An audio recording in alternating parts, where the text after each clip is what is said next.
하나님 말씀 함께 보겠습니다. 에베소서 2장 11절부터 22절 말씀입니다.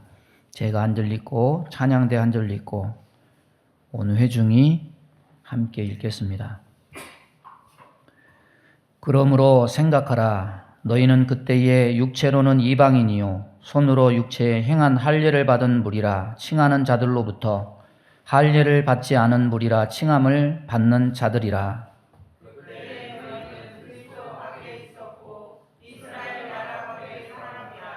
약속의 언약을 대하여 유대인이요 세상에서 소망이 없고 하나님도 없는 자이더니 이제는 전에 멀리 있던 너희가 그리스도 예수 안에서 그리스도의 피로 가까워졌느니라.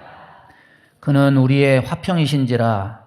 둘로 하나를 만드사 원수된 것 곧 중간에 막힌 담을 자기 육체로 허시고 법조문된 계명의 율법을 불쾌하셨으니 이 둘로 자기 안에서 한 제사장을 지어 화평하게 하시고 또 십자가로 이 둘을 한 몸으로 하나님과 화목하게 하려 하시니라. 원수된 것을 십자가로 소멸하시고 또 오셔서 먼데 있는 너희에게 평안을 전하시고 가까운 데 있는 자들에게 평안을 전하셨으니 이는 그로 말미암아 우리들이 한 성령 안에서 아버지께 나아감을 얻게 하려 하심이라. 그러므로 이제부터 너희는 유대인도 아니요 남의도 아니요 오직 성도들과 동일한 시민이요 하나님의 거룩이라. 너희는 사도들과 선지자들의 터 위에 세우심을 입은 자라. 그리스도 예수께서 친히 모퉁이 돌이 되셨느니라. 그의 안에서 건물마다 서로 연결하여 주 안에서 하나님이 되었고 너희도 성령 안에서 하나님이 거하실 처소가 되기 위하여 그리스도 예수 안에서 함께 계셔서 달라라. 아멘. 지난 시간에 나는 이런 사람입니다. 믿기 전과 믿은 후에 과거와 현재의 정체성에 대해서 살펴봤습니다.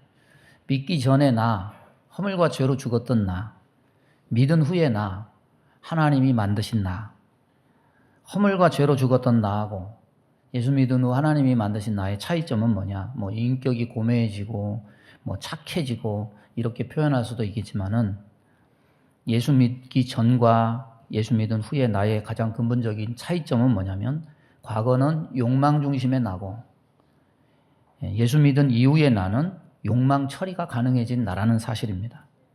십자가 보혈의 능력 의지해서 죄 지을 욕망까지 처리하는 거예요. 욕망이 처리되어야 비로소 말씀이 들리고 순종이 가능하게 됩니다. 하나님께로서 난 자의 특징은 바로 이것이고 그래야 너희는 내 백성이 되고 나는 너희 하나님이 된다. 이 하나님의 꿈이 실현되는 거예요. 그래야 삶이 바뀝니다. 이게 안 되면 그냥 무늬만 그리스도인, 자칭 그리스도인일 뿐입니다. 여전히 그 상태는 허물과 죄로 죽은 세상의 사람으로 그냥 살고 있는 겁니다. 그런데 예수 믿은 삶은 개인적 욕망 처리가 전부가 아닙니다. 이렇게 욕망 성취가 목적이 아니라 거룩 추구가 목적이 되는 사람들이 교회라는 곳에서 연합체를 이룹니다. 교회는 사람이 만든 것이 아닙니다.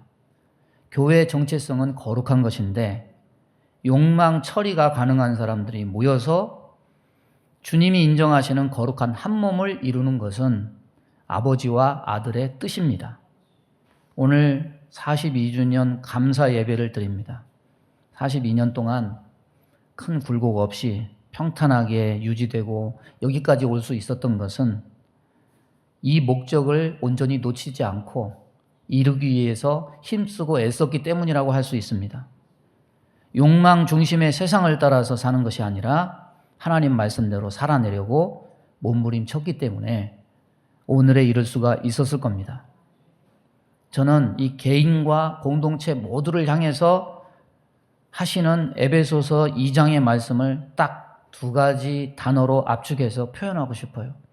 하나는 뭐냐면 탐욕 필멸이다. 하나는 뭐냐면 거룩 필승이다. 따라서 보겠습니다. 탐욕 필멸, 거룩 필승. 욕심대로 탐욕대로 살면 반드시 죽고 망한다.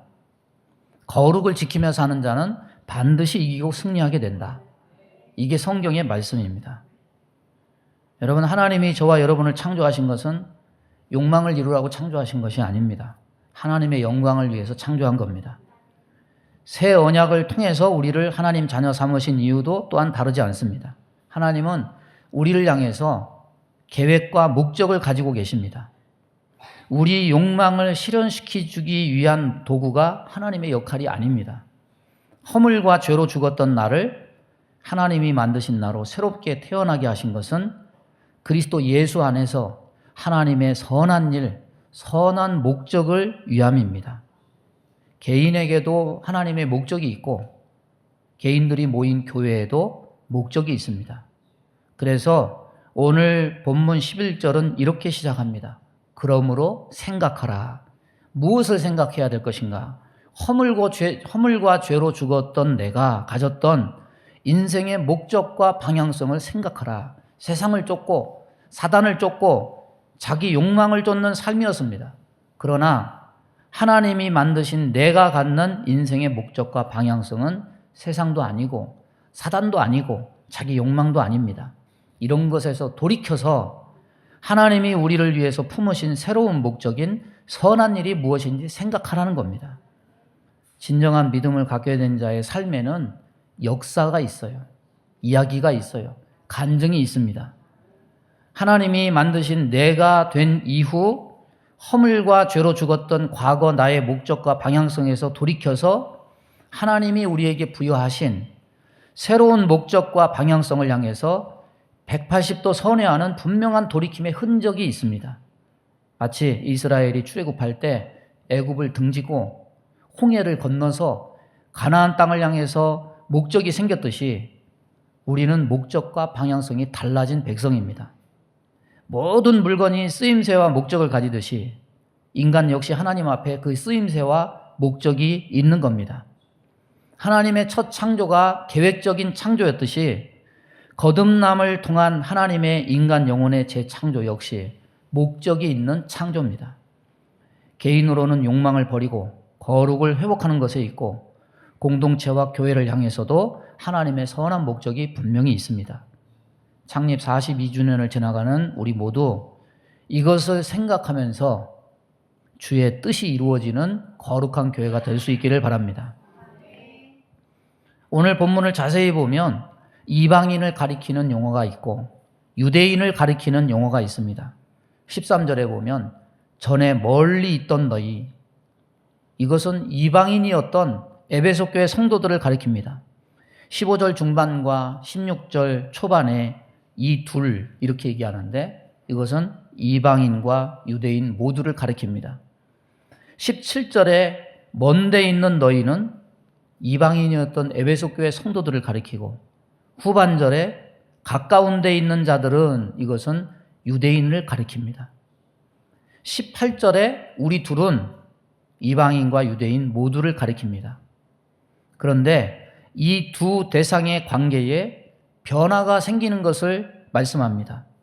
13절에 이제는 전에 멀리 있던 너희가 그리스도 예수 안에서 그리스도의 피로 가까워졌느니라. 언약 밖에 있던 이방인, 하나님과 전혀 관계성이 없었던 이방인이었던 에베소 교회 성도들이 하나님이 만드신 사람으로 됨으로 새로운 관계가 생겼습니다. 그들은 그리스도와 하나가 되었을 뿐만 아니라 언약 백성인 이스라엘과도 구별 없이 하나가 되고 한 몸이 되는 관계가 형성이 되었습니다. 하나님이 만드신 나는 하나님과만 관계가 생기는 것이 아니라 택한 백성과도 관계가 생깁니다. 진정한 교회가 무엇인가 여기서 보여줍니다. 하나님이 우리 모두를 개인적으로 구원하십니다. 그러나 교회는 개인 한 사람으로 성립되는 것이 아니라 구원받은 우리 모두가 교회라는 사실입니다. 엄밀한 의미에서 구원받은 나는 교회의 일원이지 내 자신이 교회인 것은 아닙니다. 이 연합체인 교회는 그리스도의 피로 세우신 겁니다. 예수 그리스도의 피의 공로는 인간끼리의 그 어떤 다름이라도 가까워지게 하고 둘을 하나로 연합시킵니다. 하나님이 우리를 새롭게 거듭나게 해서 만드셨을 때 우리는 예수 그리스도와 하나로 연합됩니다. 그리고 나와 같은 다른 성도와 하나가 되게 하십니다. 아담과 하와는 범죄함으로 모든 관계를 파괴했지만 예수 그리스도와의 연합은 모든 관계를 다시 하나로 회복합니다.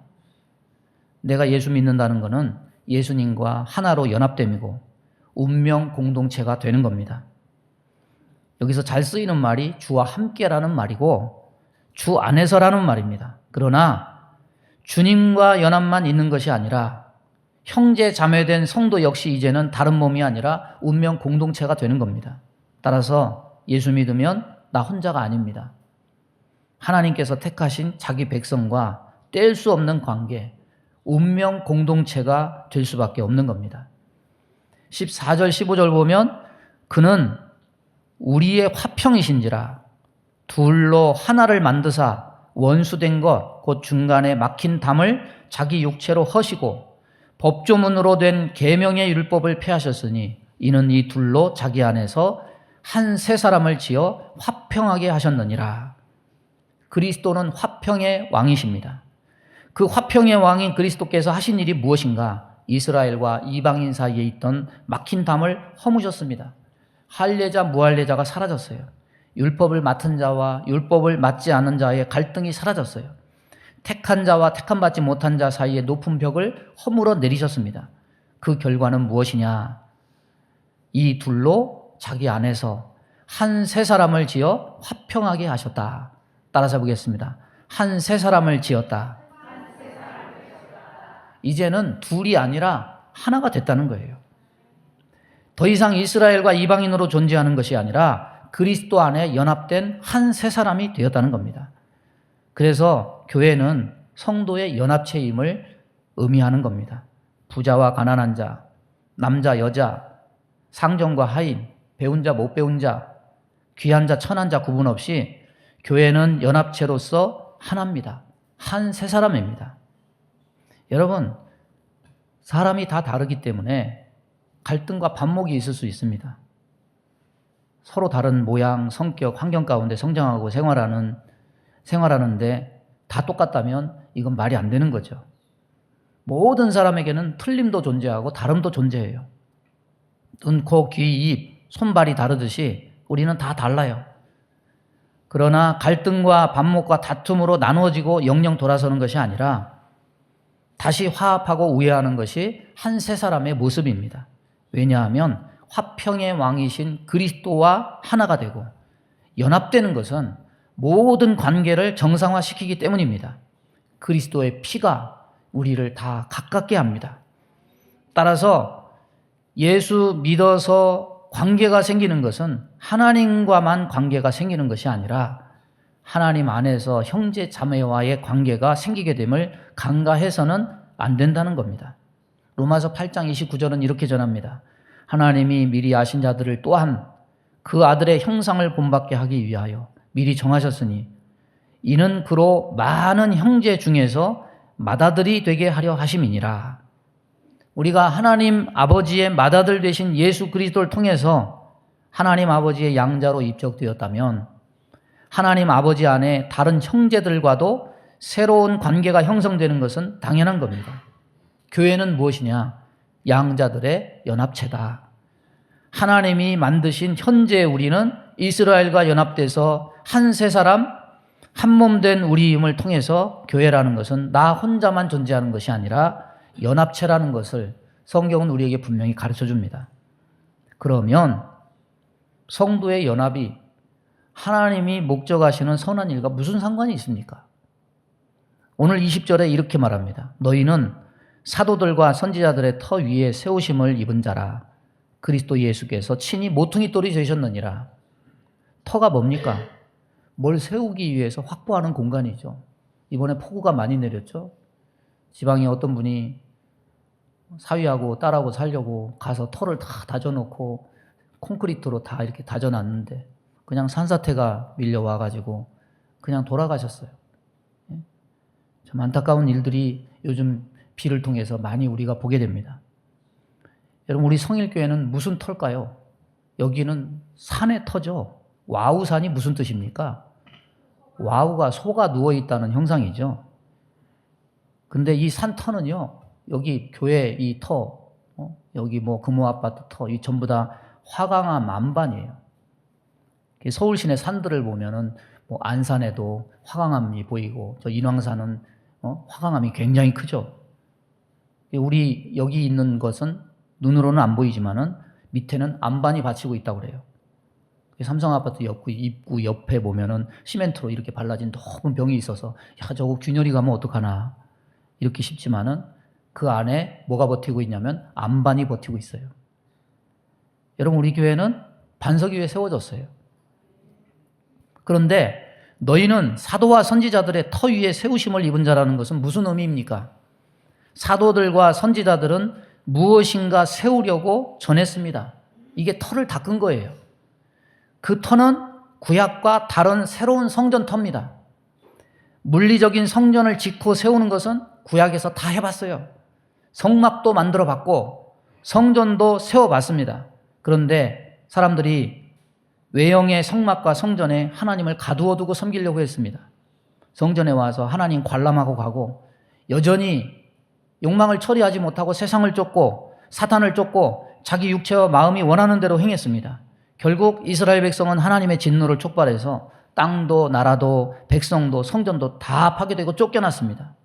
여러분, 성막과 성전의 쓰임새는 하나님을 뵙고 가라는 의미가 아니에요. 범죄한 너희는 나와 함께 할 수 없는 존재였지만 내가 너희 중에 거하겠다. 내 눈과 마음이 항상 여기 있으리라. 거하심과 동행과 함께 살겠다는 외적 표현이 성전이고 성막입니다. 그런데 사람들이 하나님의 이런 선한 의도를 짓밟고 성전에 와서 제물로 눈속임하고, 세상에 가서는 허물과 죄로 죽었던 나로 살고 여전히 세상과 사단과 자기 욕심을 따라 살았습니다. 그래서 이사야 29장 13절 보면 주께서 이르시되 이 백성이 입으로는 나를 가까이하며 입술로는 나를 공경하나 그들의 마음은 내게서 멀리 떠났나니 그들이 나를 경외함은 사람의 계명으로 가르침을 받았을 뿐이라.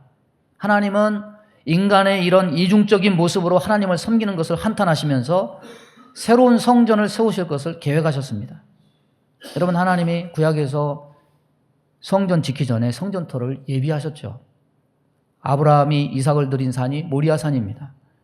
다윗이 범죄하고 제물을 드린 아라우난의 타작 마당이 바로 그곳이고, 이곳이 나중에 솔로몬이 지은 성전터가 됐습니다. 그러나 외형의 성전은 인간이 마음을 속이고 겉으로만 하는 척하는 이중적인 성긴 때문에 더 이상 쓸모가 없어졌어요. 그래서 하나님은 새로운 성전터를 오래도록 준비하셨습니다. 그래서 선지자들과 사도들이 새로운 성전터를 위해서 전한 것이 무엇이냐? 바로 회개의 복음이다. 회개하라. 천국이 가까웠느니라. 그를 믿고 영접하라. 왜? 그리스도를 영접하면 하나님과 함께 살 수 있으니까. 그들이 다시 세워질 하나님의 성전터를 미리 닦았습니다. 그리고 예수 그리스도는 그 회개의 터 위에 자기 몸을 통해서 새로운 성전을 일으키셨습니다. 요한복음 2장 19절 보면 예수께서 대답하여 이르시되 너희가 이 성전을 헐라 내가 사흘 동안에 일으키리라. 그러나 이 새로운 성전은 눈에 보이는 외형으로 짓는 건물이 아니었습니다. 그것은 사람의 심령에 짓는 심령 성전이었습니다. 오늘 2장 20절에 너희는 사도들과 선지자들의 터 위에 세우심을 입은 자라. 그리스도 예수께서 친히 모퉁이 돌이 되셨느니라. 예수님은 교회의 머리가 되셨습니다. 그리고 예수님은 신약의 사도들을 통해서 새롭게 하나님과 함께 살 수 있는 성령으로 심령에 지어지는 새로운 하나님의 성전을 위해서 일하게 하셨습니다. 오늘 21절, 22절 보면 그의 안에서 건물마다 서로 연결하여 주 안에서 성전이 되어가고 너희도 성령 안에서 하나님이 거하실 처소가 되기 위하여 그리스도 예수 안에서 함께 지어져 가느니라. 여러분, 하나님의 선한 일이 무엇입니까? 사람의 심령에 복음이 들어가는 것, 이것이 하나님의 선한 일입니다. 왜 선합니까? 그것이 하나님이 거하실 성전, 처소가 되기 때문입니다. 성령으로 인해서 복음이 그 심령에 들어가면 하나님이 거하실 성전이 확장되기 때문입니다. 교회가 뭡니까? 하나님이 거하실 심령들이 교회입니다. 사람과 함께 사시길 원하는 하나님의 꿈이 지상에 이루어지는 곳이 바로 교회입니다. 하나님은 이 세상에서부터 자기 백성과 함께 사시길 원하셔서 성전을 자기 백성 심령에 지키를 원하셨습니다. 허물과 죄로 죽어야 마땅한 우리들인데 그런 우리를 다시 살리시고 태어나게 하셔서 하나님의 백성이 되게 하시고 같이 살기 원하는 이것이 얼마나 아름답고 선한 일인가. 이 일은 사람이 할 수 없어요.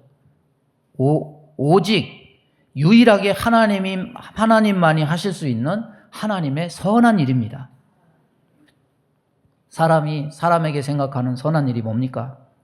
그 사람의 필요와 욕구를 채워주면 그것이 사람에게는 선한 일이 될 것입니다. 복음이 사람에게 초점을 맞추고 그들의 필요와 욕구를 들어주는 것이 복음의 초점이고 목적이냐? 미안하지만 그렇지 못해요. 19세기 선교사들이 복음의 접촉점을 위해서 시도한 것들이 뭡니까? 학교 짓고 병원 짓고 구제사업에 힘썼습니다. 그러나 그것을 통해서 문화와 문명은 전수했을지 몰라도 이런 시도들은 거의 실패로 돌아갔어요. 19세기 문명 우월주의에 의해서 자기들의 삶의 방식과 문명을 전수해 주었던 이 선교 방식은 잘못된 거였다. 오늘날 선교학자들은 말합니다. 여러분, 복음은 대체적으로 선진국과 부자나라 사람들보다 후진국과 가난한 나라 사람들에게 접촉점이 큰 것이 사실이에요. 그러나 여러분, 그렇다면 하나님이 예비하신 선한 일은 가난한 사람들만 찾아다니면서 구원의 복음을 전해야 됩니까?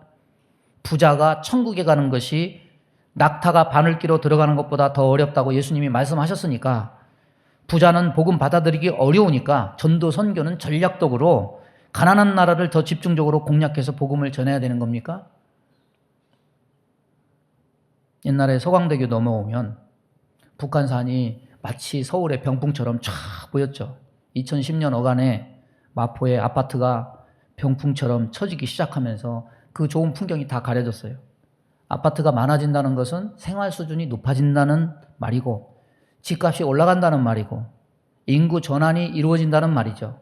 거기 살던 사람들은 쫓겨나고 대한민국에서 가장 비싼 몇십억짜리 아파트를 살 수 있는 경제력이 있는 사람들이 이곳으로 유입된다는 말입니다. 언젠가부터 뉴스에 마포가 강북의 강남이 되었다, 이런 뉴스가 보도되기 시작했습니다. 그렇다면 좋은 거 아니에요? 생활 수준이 높아진다는 것, 좋은 점도 있을 겁니다. 그러나 복음적으로 보면 병풍처럼 쳐진 아파트들이 요즘에는 무슨 생각이 드냐면 마치 복음의 벽이 된 것처럼 그렇게 느껴져요. 이제 모든 영역에서 복음을 기피합니다. 생활의 영역에서 이제는 다 누르고 들어가야 되니까 함부로 집을 방문할 수도 없어요. 그런데 이제는 학교에서도 철벽이고 거리에서도 철벽이에요. 우리가 사는 이곳에서 우리 교회가 해야 할 일, 하나님의 선한 일은 성령 안에 하나님이 거하실 영혼의 처소를 더 확장시키는 일인데 모든 시도들이 벽에 가로막혀 차단되니까 요즘에는 탄식의 기도가 나와요. 정말 답답해요. 하나님, 어떻게 해야 됩니까?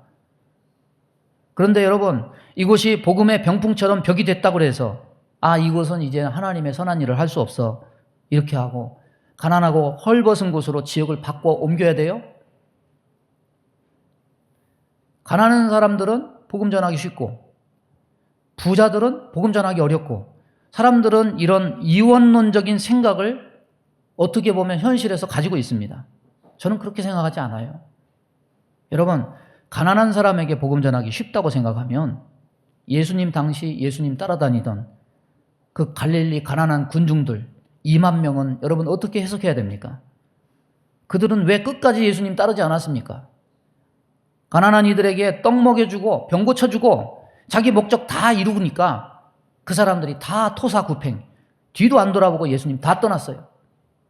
오히려 예수님 주변에는 아리마대 요셉, 성만찬 장소를 빌려준 마가 요한의 가정같이 부자들도 있는 것을 보면 하나님은 복음의 대상에 대해서 가난한 자, 부자를 나눠서 이원론적으로 대하고 있지 않아요. 바울도 가진 자, 가지지 못한 자, 이 둘을 갈라서 차별적으로 복음을 전하지 않았습니다. 여러분, 천국은 가난한 자, 부자 나누거나 차별하지 않습니다. 그 중에 가난한 자도 있을 뿐이고 그 중에 부자도 있을 뿐이에요. 사람은 가난하든 부자든 허물과 죄로 죽었던 나로 사는 사람에게 그 사는 형편이 복음을 잘 받아들이느냐, 받아들이지 않느냐를 판단할 수 있는 기준이 되지 못합니다. 가난한 사렙다 과부가 믿음으로 엘리야를 공개했음 같이 결국은 은혜 받을 사람, 믿음 있는 사람, 구원받기로 준비된 소수가 받을 뿐입니다. 따라서 여러분, 하나님이 교회를 세우신 목적, 사람의 심령이 하나님의 성전이 되어가는 이 하나님의 선한 일은 원래 어려운 거예요. 쉽지 않습니다. 결국에는 구원받을 자가 정해져 있는 것이고 그 구원받을 자가 구원받게 되는 겁니다.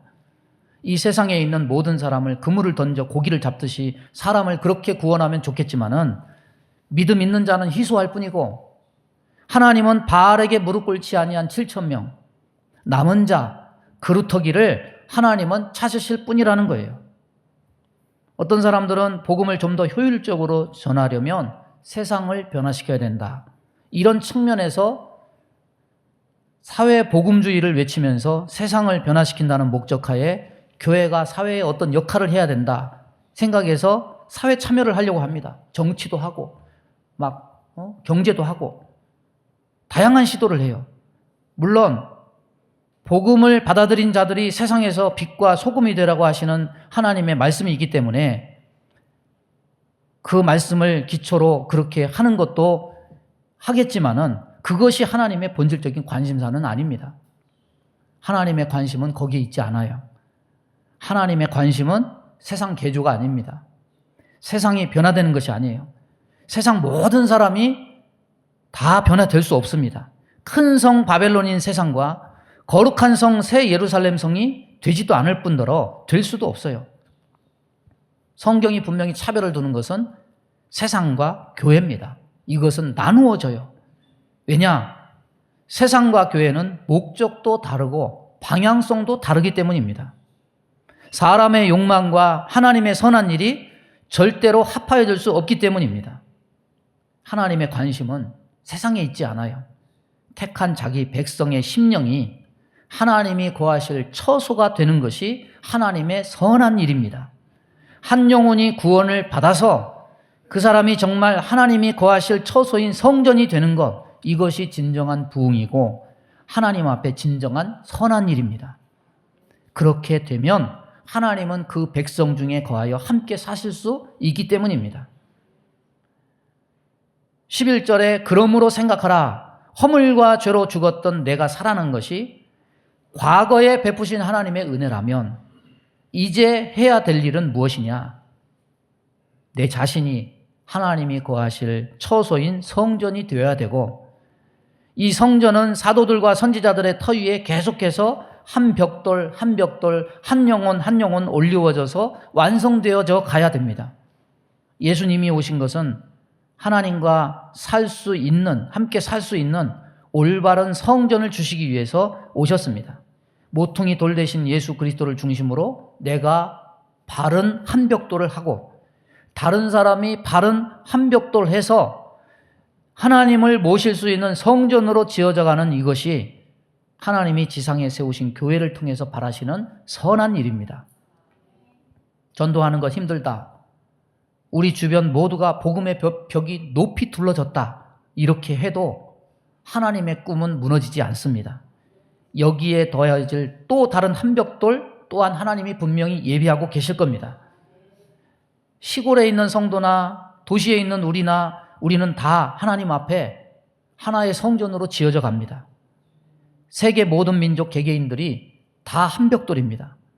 그래서 우리는 계시록 7장에 나오는 각 나라와 족속과 백성과 방언에서 아무도 능히 셀 수 없는 큰 무리, 이런 하나님의 교회로 완성되어져 갑니다.